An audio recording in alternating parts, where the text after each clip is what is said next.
Hi, I'm Phip Ross. I teach English at Southeast Community College. One of the courses we offer once a year is a class called Young Adult Literature, where we look at about 12 to 15 young adult books during the 10-week quarter, and we discuss the criticism and write about the themes and uses of young adult literature as a genre that's being used widely in high schools and middle schools in the country, and is also being enjoyed by a wider audience. There's a lot of great young adult books out there, and we had the idea that we'd like to share a few of the titles that the students read this quarter, in hopes that you might hear of a title that would interest you and check it out at one of the libraries or a bookstore and explore young adult literature. So we're doing this informally, and we hope that you get an idea of a book that you'd like to read, and maybe we'll see you at the library or around school. Thank you.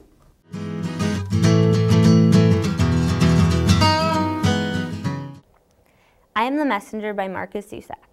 Ed Kennedy is just your normal underage cab driver, at least until he foils a bank robbery and becomes a temporary hero. This is when the first card arrives. It's the Ace of Diamonds, and it has 3 times and 3 addresses on it. Ed goes to the first address and witnesses something awful. After that, he realizes that he must become the messenger, follow the cards, and be a hero. I thought this book was a really good page turner, and I would recommend it for ages 14 and up.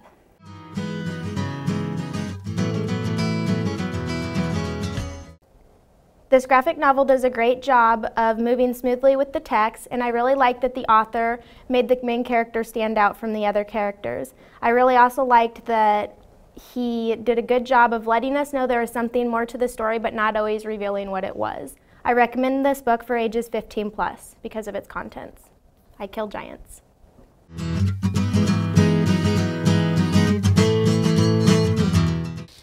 Bio is a graphic novel written by Jeremy Love. It's about a young girl named Lee. She lives down in the South in the 1930s, and she's black. Coincidentally enough, her best friend Lily is a young white girl. And one day when the two are out playing in the bayou, a monster comes out of the swamp, swallows her friend whole, and then Lily's father ends up taking the blame for her missing. Lily's the only one who can see these monsters, so she takes it upon herself to chase them down, find her friend, and save her dad. If you want to find out if Lee prevails, you have to read Bio for yourself. It's a great novel. The graphics go along with the twists and the turns, and it's just a really good story for any young adult reader.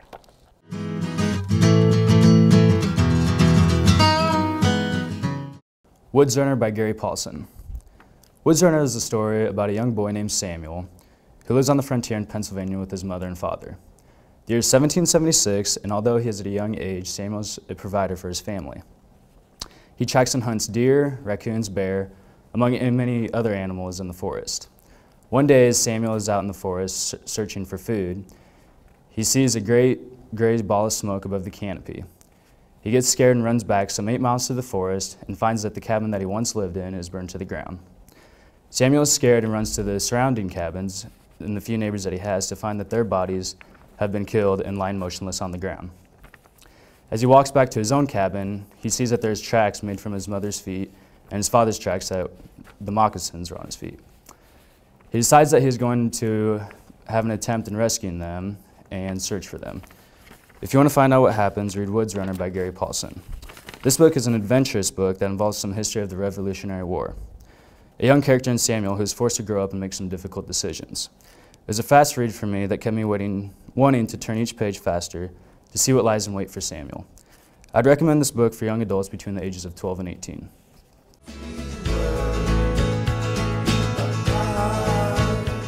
Speak by Lori Halsey Anderson is a 1999 novel, and it's about a teen named Melinda who is enjoying her summer before her freshman year. She is forced to call the cops on the biggest party of the summer. As a result, she is shunned by all of her friends and has to spend the rest of the summer and her freshman year by herself, trying to forget the tragic event that had happened to her. In the first sentence, Melinda says, It is my first morning of high school. I have 7 new notebooks, a skirt I hate, and a stomachache. This is Melinda's attitude throughout the rest of the book. Should she speak up and tell people what really happened at the party, or should she keep it bottled up? Anderson does a great job of portraying high school girls and their cliques and their gossip. Speak is an easy read for young adults around the ages of 14 to 21 since it is told in the high school setting. It is the winner of the Michael Prince Award. If you want to find out what really happened to Melinda at the party and if she decides to speak up, you should read Speak by Lori Halsey Anderson.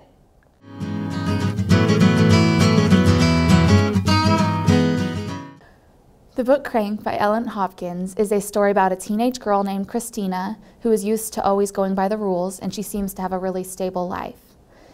Over the summer, she visits her father for a few weeks, and this is when a new side of her comes out, whom she names Bree. And Bree is much more outgoing and impulsive than Christina. It is during this trip that Christina tries crystal meth for the first time, and it starts out as a very exciting life, but it soon crashes as Christina is left to deal with the consequences. She struggles with constant obsessions and cravings with meth, and her life is changed forever. It comes across very realistic, even though it is fiction, which makes it clear that addiction can affect anyone's life. And it also allows readers to empathize with Christina because it lets them into the thoughts of an addicted and hopeless teen.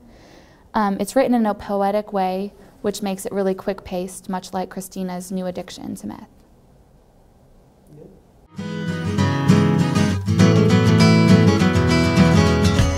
They say that Maniac Magee was born in a dump.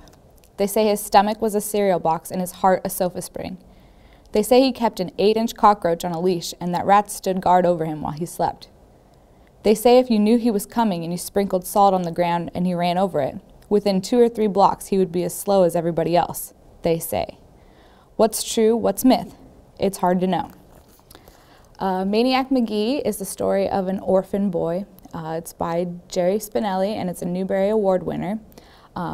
Maniac can do all sorts of extraordinary things. He can run faster than anybody in town, and legend has it that he even kissed a bull, and that's why everybody calls him Maniac, because he's a crazy kid. He goes to the town of 2 Mills, which is segregated between black and white on the east end and the west end. And he really doesn't understand why they're segregated. He's never been in an experience before where people want to separate themselves based on skin color.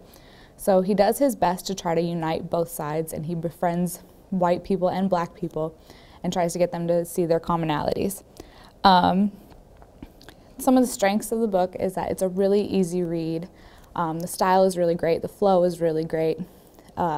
It's really interesting. You keep wanting to know more about what's going to happen with Maniac. Also, there's really fun characters. Maniac is a great character. Also, his friend Mars Bar and a girl named Amanda Beale. They're all really fun characters. And I think the best part about the book is the message that you shouldn't judge people based on their skin color.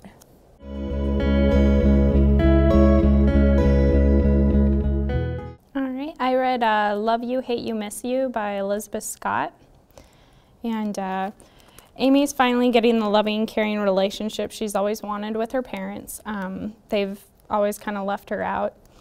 And she's not happy with what she lost. She lost her best friend, Julia, in order to get that relationship, not first-handedly, but in the end of the last school year, Amy encourages her friend Julia to drive home from a party, and Julia crashes on the way. And Amy always blamed herself for it, and she ends up going to rehab for alcohol abuse after that crash. And she keeps blaming herself for Julia's death and goes on of how it's her fault and how she encouraged her. And anyone who tells her that it's not her fault, she just tells them that it is her fault and they don't understand where she's coming from. And then throughout the summer, she's encouraged to continue a diary as part of her treatment. And she decides to write letters to Julia instead.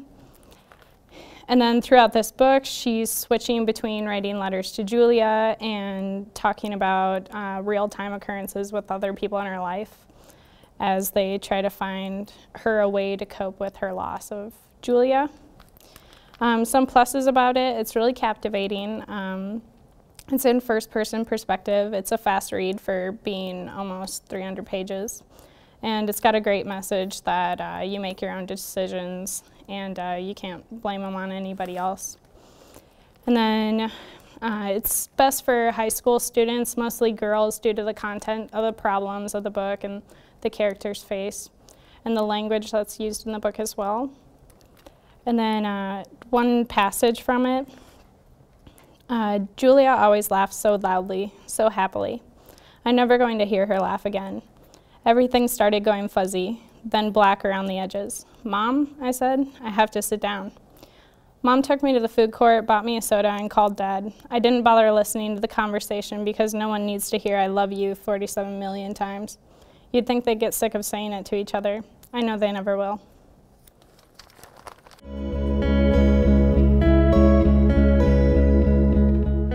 "13 Reasons Why" by Jay Asher is a novel about teen suicide, and Clay Jensen, the main character's crush, Hannah Baker, committed suicide about 2 weeks ago, and he comes home to find a package, and there's 7 cassette tapes in there, and there's 13 reasons why she committed suicide.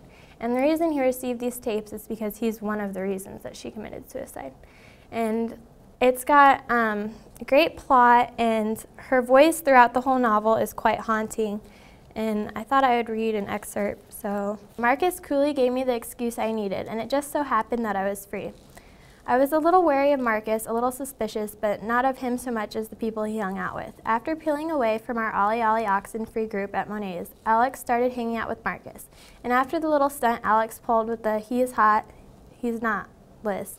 So why would I trust someone who he hangs out with? Why? Because that's exactly what I wanted for me. I wanted people to trust me, despite anything that they had heard. And more than that, I wanted them to know me.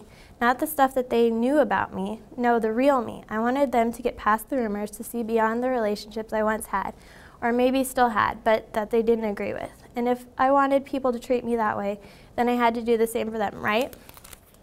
Throughout the book, you get to know Clay and Hannah, even though she's already passed away, and you start to learn about the people they care about and the effects of suicide has on them. And if there's one message you should take away from this book, it's that you need to tell the people you love them when you can, because you never know when they'll be gone. And that's all.